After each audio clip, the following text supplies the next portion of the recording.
हमने आप लोगों से वादा किया था कि अगर हम मुख्यमंत्री बनते हैं तो पहला कैबिनेट मीटिंग में अगर हमारा कलम चलेगा तो 10 लाख नौजवान को सरकारी नौकरी। हमने ये कहा था पढ़ाई, दवाई, कमाई, सिंचाई, सुनवाई और कार्रवाई वाली सरकार देने का काम करेंगे। बिहार की जनता ने हम लोगों को तो आशीर्वाद दे ही दिया था। जनता का जनादेश महागठबंधन के पक्ष में था, लेकिन चुनाव आयोग का नतीजा एनडीए के पक्ष में। हमको 1,56,00,000 वोट मिला पूरे बिहार में और एनडीए को उस समय मिला 1,56,12,000, यानी बेईमानी के बाद 12,000 का ही अंतर है। केवल न पढ़ाई है, न दवाई है, न कमाई है, न सिंचाई है, न सुनवाई है, न कार्रवाई है, केवल महंगाई और भ्रष्टाचार और अपराध है। अरे बिहार विधानसभा में मुख्यमंत्री जी ने क्या कहा था? अरे हमको तो पता ही नहीं कि यूक्रेन में भी बिहार के लोग पढ़ने जाते हैं।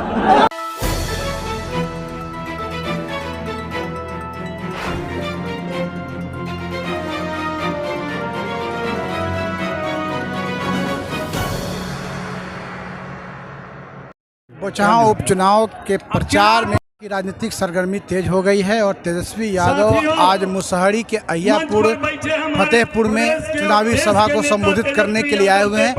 अपार जनसमर्थन है। अमर पासवान जी के समर्थन में सैकड़ों हजारों की संख्या में लोग उपस्थित हुए हैं तेजस्वी यादव को सुनने के लिए।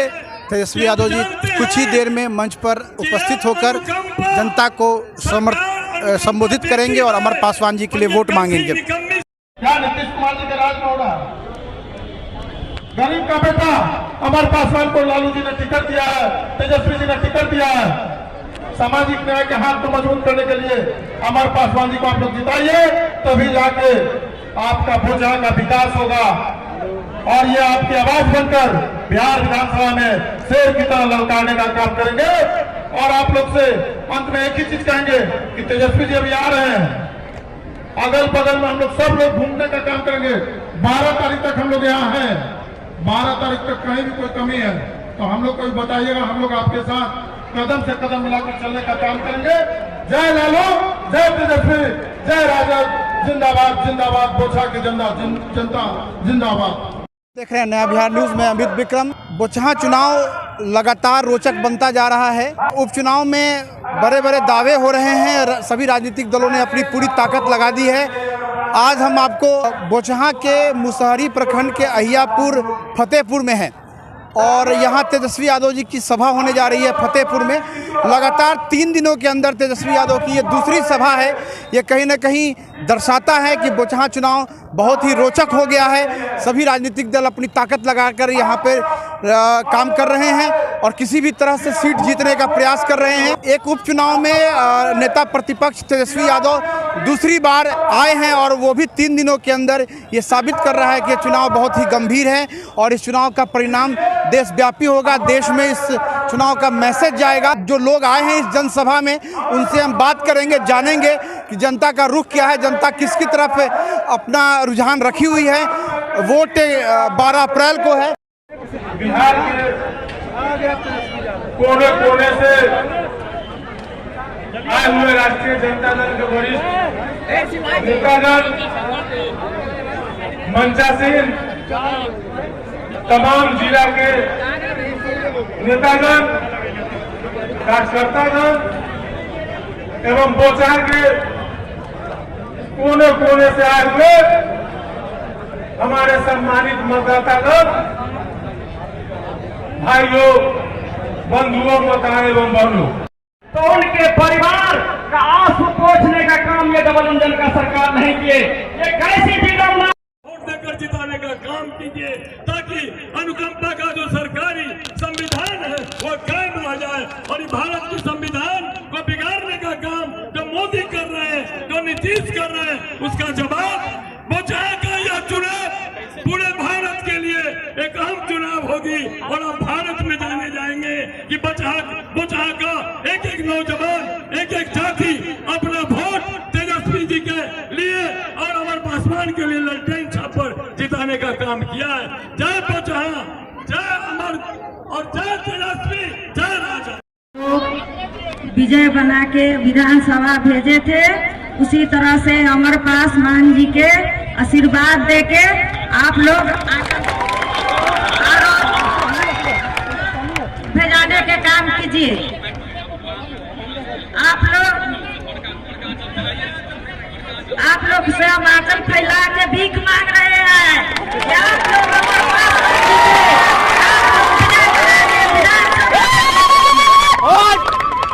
अब हम लोग के जो युवा कर्मठ लोकप्रिय प्रत्याशी अमर पासवान जी है, हम उनसे आग्रह करते हैं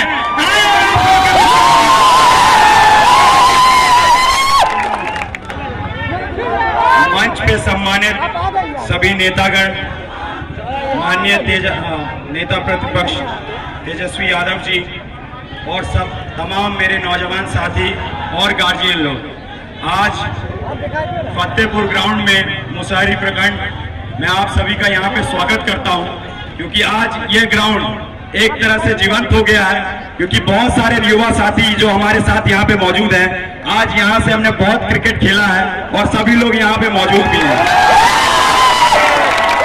तो कहीं ना कहीं आज माननीय तेजस्वी यादव जी ने आज उनके यहाँ कदम पड़े हैं, तो हम जैसे युवा क्रिकेटरों को बहुत उत्साह मिल रहा है और हम उनसे चाहेंगे कि आज आपने इस धरती को जीवंत कर दिया।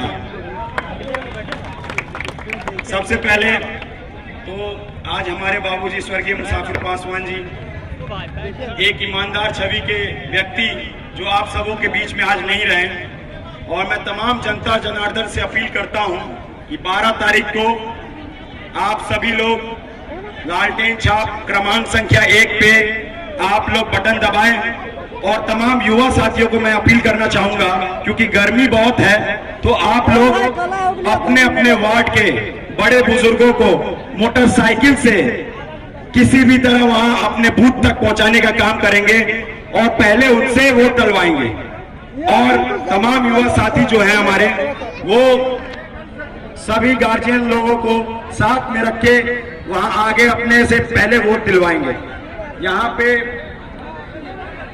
आज हम लोग उपस्थित हुए हैं, तमाम आप लोग का उत्साह देखकर मेरे अंदर आज हम लोगों ने जो नेता प्रतिपक्ष ने हम पे भरोसा जताया है, आप लोगों ने पूर्ण रूप से हम पे या विश्वास दिलाते हुए आज हम पे या कर्ज लौटाने का काम किया कि आज हम लोग, आप जब हमें विधानसभा पहुंचाएंगे तब हम माननीय नेता प्रतिपक्ष का हाथ और मजबूत करेंगे और सरकार में आप लोग की आवाज उठाने के लिए कदम से कदम हाथ रखेंगे। आज हमारे बहुत सारे विधायकगण यहाँ पे मौजूद हैं, और आज जब वो सम्मानित जनता के बीच में पहुंचते हैं तो उन्हें बहुत मान सम्मान मिलता है। मैं चाहूंगा कि वह मान सम्मान आप 12 तारीख को वोट के जरिए आप उन तक पहुंचाएं और माननीय नेता प्रतिपक्ष का हाथ और मजबूत करें।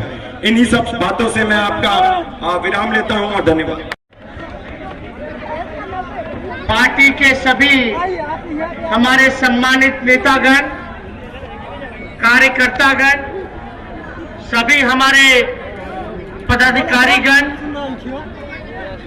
दूर दराज से पहुंचा, सभी नौजवान युवा साथी, आप सब लोगों का इस चुनावी जनसभा में अभिनंदन करते हैं और आप सभी लोगों का स्वागत करते हैं। और राष्ट्रीय जनता दल के राष्ट्रीय अध्यक्ष आदरणीय लालू जी ने और लेफ्ट पार्टी के सहयोग से बौचहा उपचुनाव में प्रत्याशी लालू जी ने अमर पासवान जी को बनाने का काम किया है। और हम आप सब लोगों से अपील करने आए हैं कि आप सब लोग एक एक वोट जो है अमर पासवान जी को दे करके, लालटेन के निशान पे बटन दबा करके भारी मतों से आप लोग इनको विजयी बनाने का काम करें। अरे जिताना है कि नहीं? हम देखिए, ये दूसरी जनसभा है हमारी। पहला मुसहरी प्रखंड में था, रहुआ में, और आई भी मुसरी है कल शायद बोचा फतेहपुर पंचायत। तो आप सब लोगों से हम यही अपील करते हैं कि ये उपचुनाव जो हो रहा है, क्योंकि स्वर्गीय मुसाफिर पासवान जी का कोरोना काल में निधन हुआ, इस वजह से उपचुनाव हो रहा है। हम इस मंच के माध्यम से सबसे पहले स्वर्गीय मुसाफिर पासवान जी के चरणों में श्रद्धा के सुमन अर्पित करते हैं, उनको नमन करते हैं, उनको याद करते हैं। पिछले चुनाव में आप सब लोगों ने मुसाफिर पासवान जी को वोट दे करके 5 साल के लिए अपना विधायक चुनने का काम किया। दुर्भाग्यपूर्णवश कि मुसाफिर पासवान जी अब हम लोगों के बीच में नहीं है। अब हम लोगों के बीच में नहीं है तो हम लोगों का फर्ज बनता था कि मुसाफिर पासवान जी का जो अधूरा काम बचा हुआ है, वो अधूरा काम अगर कोई कर सकता था तो अमर पासवान जी कर सकते थे। इसलिए लालू जी ने अमर पासवान जी को जो है अपना प्रत्याशी बनाया और मुझे पूरा भरोसा है कि जैसा इनका नाम है अमर, ये अपने पिता स्वर्गीय पिता मुसाफिर पासवान जी का नाम अमर जरूर करेंगे। और मेहनती है, नौजवान है, युवा है। जब मुसाफिर पासवान जी की तबीयत खराब रहती थी तो सारे क्षेत्र का और उनका काम जो है अमर पासवान जी देखा करते थे। और अमर पासवान जी के बारे में बता दें, हमारे साथ पहले क्रिकेट भी खेल चुके हैं और ये पढ़ाई जो किया है, ये MBA पढ़ाई इन्होंने किया है, यानी बिजनेस मैनेजमेंट जो है, मैनेजमेंट ऑफ बिजनेस का जो कोर्स होता है, ये इन्होंने किया है। तो हमें खुशी है कि एक होनहार नौजवान जो जनता की चिंता करता है, कुछ अलग कर गुजरने की तमन्ना है बौचहा की जनता के लिए। और मुझे पूरा विश्वास है कि अमर पासवान से उपयुक्त कोई और कैंडिडेट बौचहा में नहीं हो सकता। यहाँ के स्थानीय भी है, सुख दुख में हमेशा मुसाफिर पासवान जी आप लोगों का साथ दिए। और मुझे पूरा भरोसा है कि अमर पासवान जी चाहे सभी जाति के लोगों को, सभी धर्म के लोगों को, सभी वर्ग के लोगों को सम्मान देते रहेंगे और साथ लेकर के काम करेंगे। और कोई ऐसा समाज का हमारा भाई पीछे ना छूट जाए, इसका पूरा ख्याल अमर पासवान जी रखने का काम करेंगे। अभी आप देखिएगा, पिछले बार जो 2020 में जो चुनाव हुआ था, हमने आप लोगों से वादा किया था कि अगर हम मुख्यमंत्री बनते हैं तो पहला कैबिनेट मीटिंग में अगर हमारा कलम चलेगा तो 10 लाख नौजवान को सरकारी नौकरी। हमने ये कहा था, पढ़ाई, दवाई, कमाई, सिंचाई, सुनवाई और कार्रवाई वाली सरकार देने का काम करेंगे। आप देखिएगा, बिहार की जनता ने हम लोगों को तो आशीर्वाद दे ही दिया था। जनता का जनादेश महागठबंधन के पक्ष में था, लेकिन चुनाव आयोग का नतीजा NDA के पक्ष में। हम इतना कहना चाहते हैं कि हमको 1,56,00,000 वोट मिला पूरे बिहार में और NDA को उस समय मिला 1,56,12,000, यानी बेईमानी के बाद 12,000 का ही अंतर है केवल। लेकिन फिर भी आप बताओ, इस मौजूदा सरकार में न पढ़ाई है, न दवाई है, न कमाई है, न सिंचाई है, न सुनवाई है, न कार्रवाई है, केवल महंगाई और भ्रष्टाचार और अपराध है। की सुनवाई नहीं हो रही। आप देखिएगा डेली अपहरण, हर 4 घंटे में बिहार में हत्या होती है, हर 5 घंटे में बिहार में बलात्कार होता है। 80 घोटाले से भी ज्यादा हो गया, लेकिन किसी पे कार्रवाई नहीं की गई। थाना ब्लॉक आप लोग जाते हैं तो बिना चंदा चढ़ावे हुए कोई काम नहीं हो पाता। बिहार का लोग पलायन कर रहे हैं, पढ़ाई नहीं हो रहा तो बाहर जा रहे पढ़ने। अरे बिहार विधानसभा में मुख्यमंत्री जी ने क्या कहा था, अरे हमको तो पता ही नहीं कि यूक्रेन में भी बिहार के लोग पढ़ने जाते हैं। बोला था कि नहीं बोला था? अब आप बताओ, जब बिहार के मुख्यमंत्री को यही नहीं पता कि पढ़ाई करने लोग बाहर भी जाता है, तो क्या बिहार के लोगों की शिक्षा व्यवस्था को सुधारने का काम करेंगे? ये तो मामूली सा चीज है, मामूली ज्ञान है। उनको पता होना चाहिए कि इलाज कराने में भी लोग बाहर जाते हैं। उनको पता होना चाहिए कि प्राइवेट अस्पताल में इलाज कराते हैं, और प्राइवेट अस्पताल गरीबों का खून चूस रहा है, जान नहीं बचा रहा बल्कि और आफत डालने का काम कर रहा। और पढ़ाई को लेकर के आज के बता दो, कौन माता पिता चाहता है कि उसका बच्चा जो है सरकारी स्कूल में पढ़े? जो बेचारे आर्थिक रूप से कमजोर है वो मजबूरी में पढ़ा रहे हैं सरकारी स्कूल में, लेकिन थोड़ा सा पैसा आ जाता है तो सब प्राइवेट स्कूल में भेजने का काम करता है। मुख्यमंत्री को ये भी नहीं पता कि हर दूसरा परिवार बिहार का पलायन कर रहा है, रोजी रोटी के लिए, मजदूरी के लिए, कमाने के लिए, अपना घर का परिवार का पेट पालने के लिए। और नीति आयोग की रिपोर्ट में हर सूचकांक में बिहार जो है फिसड्डी राज्य साबित हुआ। तो आप समझ सकते हैं ये एनडीए नहीं है, ये डबल इंजन नहीं है, ये ट्रबल इंजन है जो जनता को ट्रबल देने का काम कर रहा है। महंगाई, पेट्रोल का दाम 100 रुपए से पार, डीजल का दाम 100 रुपए से पार, सिलेंडर 1000 रुपए से ऊपर हो गया।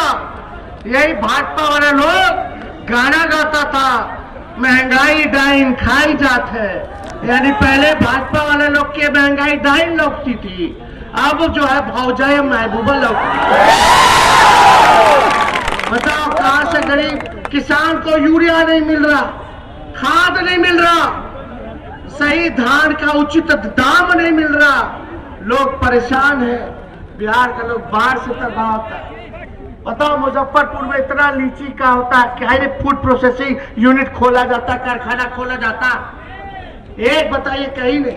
केला हाजीपुर में होता, लीची मुजफ्फरपुर में होता, आम होता, आपका गन्ना होता है, आपका क्या भुट्टा होता है, मकई होता है, कहीं कुछ नहीं।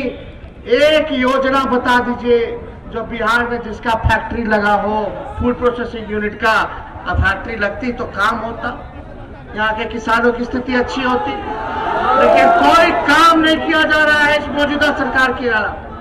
इसलिए आप सब लोगों से हम यही अपील करते हैं कि आप सब लोगों ने इतना प्यार दिया, इतना मान सम्मान दिया, आप लोगों ने इतनी ताकत दी, आज इतना ताकत हमको दिए हैं कि आज जब बिहार विधानसभा में जनता के मुद्दे को उठाते हैं तो मुख्यमंत्री जो है भाग खड़े होते, कोई जवाब नहीं होता।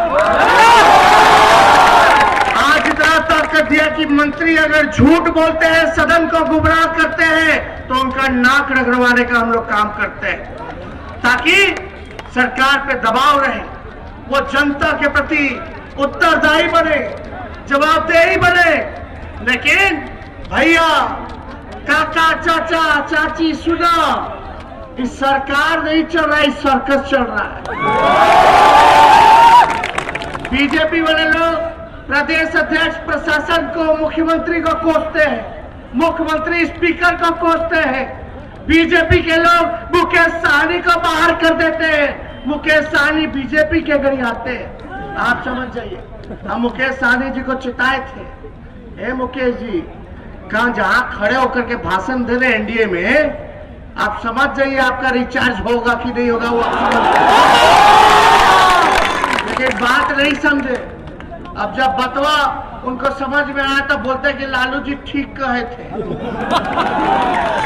अब समझ में आ रहा है लोगों को। अरे बीजेपी और इनके लोगों को, नीतीश कुमार जी को बिहार की तरक्की नहीं चाहिए, उनको बस अपना कुर्सी बचाना, खाली चुनाव जीतना है।